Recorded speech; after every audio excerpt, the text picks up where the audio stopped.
let's get something straight.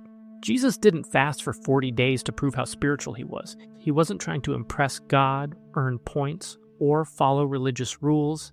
He was activating something, a deeper connection, a mystical shift, a shedding of everything external so he could awaken what was within.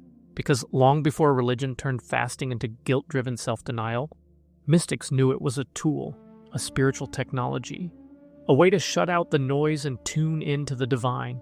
Let's go to the source. Then Jesus was led by the Spirit into the wilderness to be tempted. And after fasting 40 days and 40 nights, he was hungry. Matthew 4:1-2. Now, most sermons stop there and say, see, Jesus was being tested, but what if the wilderness wasn't a trial? It was a reset. Jesus wasn't weakened, he was being sharpened. Fasting stripped away distractions. It silenced the body.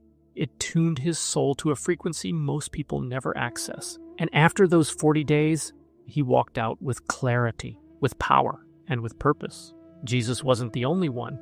Moses fasted, Buddha fasted. Mystics across every major tradition used fasting to quiet the mind and enter altered states of awareness. Why? Because when the body is emptied, the spirit becomes louder.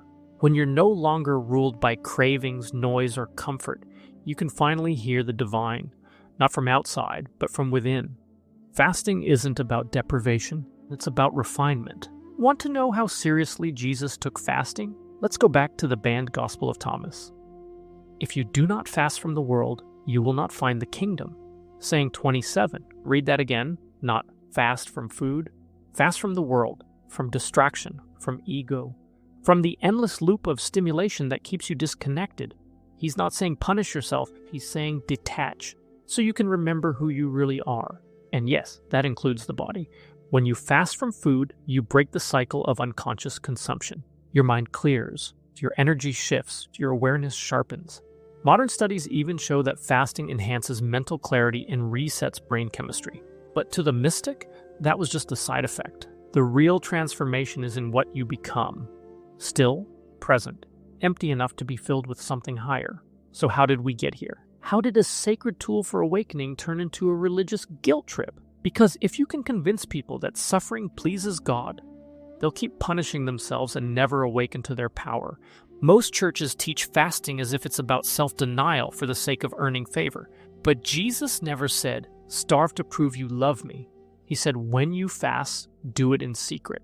Why? Because it's not about performance. It's about presence. So how can you use fasting like Jesus did? You don't have to go 40 days.